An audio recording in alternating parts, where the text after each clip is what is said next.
Hello everyone, I am नबीन और carbs and lipids के बाद में ये हमारा थर्ड लेक्चर है और इस टॉपिक का नाम है प्रोटीन। अब प्रोटीन के बारे में थोड़ा बहुत तो जानते ही होंगे।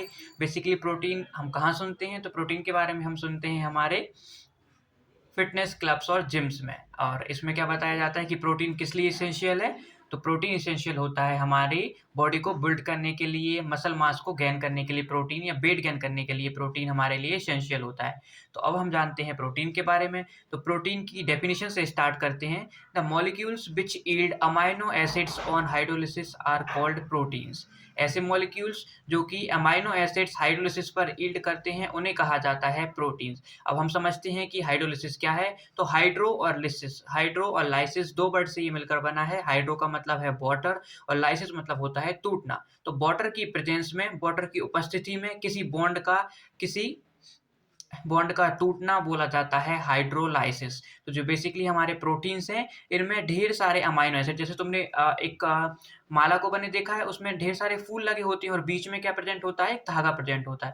तो ये धागा किस तरह काम करता है, धागा एक बॉन्ड की तरह काम कर रहा है, और ये अमाइनो एसिड्स किसकी तरह काम कर रहे हैं, ये फूल की तरह काम कर रहे हैं। तो अब ये धागा टूटेगा तो क्या बनेगा, हमारे पास फूल बचेंगे। तो इन्हीं फूल को या इसी यूनिट को क्या बोला जाता है, amino acid.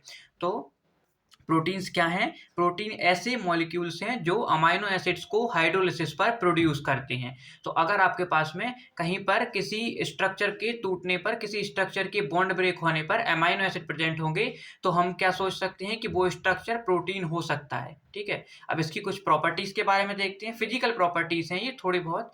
Macronutrient essential to building muscle mass. कैसा है ये मैक्रोन्यूट्रिएंट? मैक्रोन्यूट्रिएंट मतलब ऐसा न्यूट्रिएंट जो हमारी बॉडी के लिए ज़्यादा क्वांटिटी में जिसकी नीड होती है। तो macronutrient essential to building muscle mass, muscle mass को बिल्ड करने के लिए ये हमारी बॉडी के लिए नीडेड होता है। लार्ज कॉम्प्लेक्स मॉलिक्यूल है। लार्ज मतलब बड़ा, कॉम्प्लेक्स मतलब जटिल। ठीक है, कैसा है, एक जटिल बड़ा मॉलिक्यूल है, लार्ज कॉम्प्लेक्स मॉलिक्यूल है। पेप्टाइड बॉन्ड इसमें प्रेजेंट होते हैं। जैसे ग्लूकोज में कौन सा बॉन्ड प्रेजेंट था, अभी भूले तो नहीं होंगे, ग्लूकोज में या कार्बोहाइड्रेट्स में हमारे पास कौन से बॉन्ड प्रेजेंट थे, ग्लाइकोसिटिक बॉन्ड्स। उसी तरह लिपिड्स में हमारे पास में कौन से बॉन्ड प्रेजेंट थे, एस्टर बॉन्ड या ester linkage.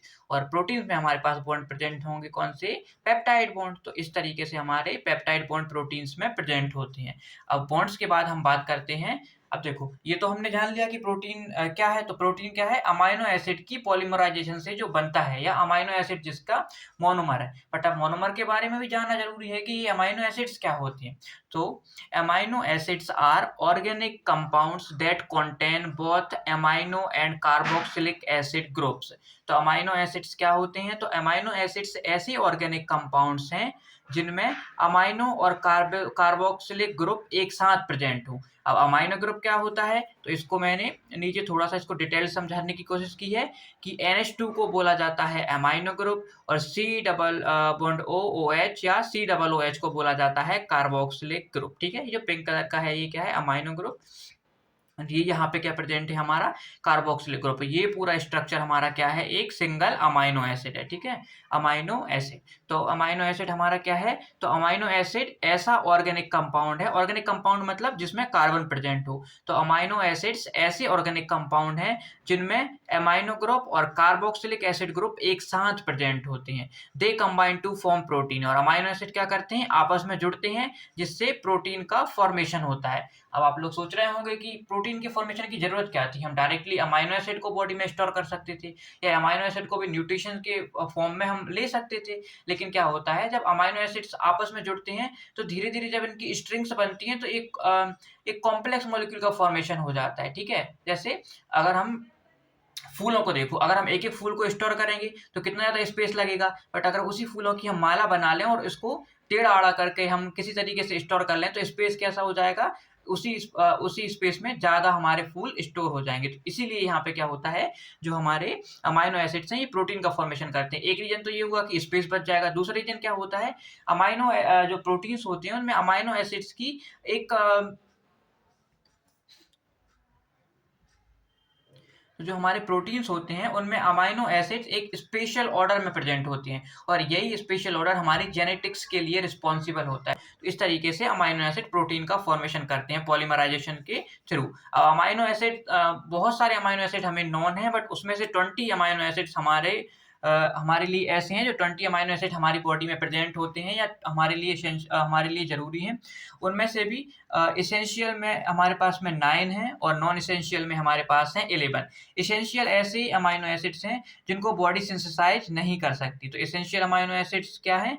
Can't synthesized by the body, consume in the form of food. ये क्या है? बॉडी इनको सिंथेसाइज नहीं कर सकती। एसेंशियल है, देखो एसेंशियल है लेकिन फिर भी बाहर से लेना पड़ेगा, बॉडी फिर भी नहीं बना रही। इनकी मतलब नाम से कैसा लगता है कि एसेंशियल है, तो एसेंशियल है मतलब बॉडी खुद बना रही होगी, बट ऐसा नहीं है। एसेंशियल है, 9 एसेंशियल अमाइनो एसिड्स को बॉडी खुद सिंथेसाइज नहीं करती है। इनको हमें कंज्यूम करना पड़ता है डाइट के थ्रू, और डाइट के थ्रू हम कैसे लेते हैं? दाल के फॉर्म में, या नॉन-वेज फूड्स में एग्स के फॉर्म में लेंगे, या वेजिटेबल्स के फॉर्म में लेंगे। इसके अलावा अलग-अलग सोर्सेस होते हैं, मिल्क प्रोडक्ट जो भी सारे हैं वो भी प्रोटीन के सोर्सेस हैं हमारे, ठीक है? तो कंज़्यूम करते हैं फॉर्म ऑफ फूड। इनमें कुछ के हम नाम देख लेते हैं जो हमारे एसेंशियल हैं। तो इसमें वैलिन आ जाएगा, ल्यूसिन आ जाएगा, isoleucine, threonine, lysine, methionine, histidine, tryptophan and phenylalanine. अब इसमें से जो भी तुम्हें याद करना हो, जो सूटेबल लगे उसे याद कर सकते हो। और जो हमारे नॉन एसेंशियल 11 अमाइनो एसिड्स हैं, उन्हें बॉडी खुद से सिंथेसाइज़ कर लेती है, तो हमें बाहर से लेने की नीड नहीं होती है, ठीक है? तो ये हमारे अमाइनो एसिड इस तरीके से क्लियर हुए।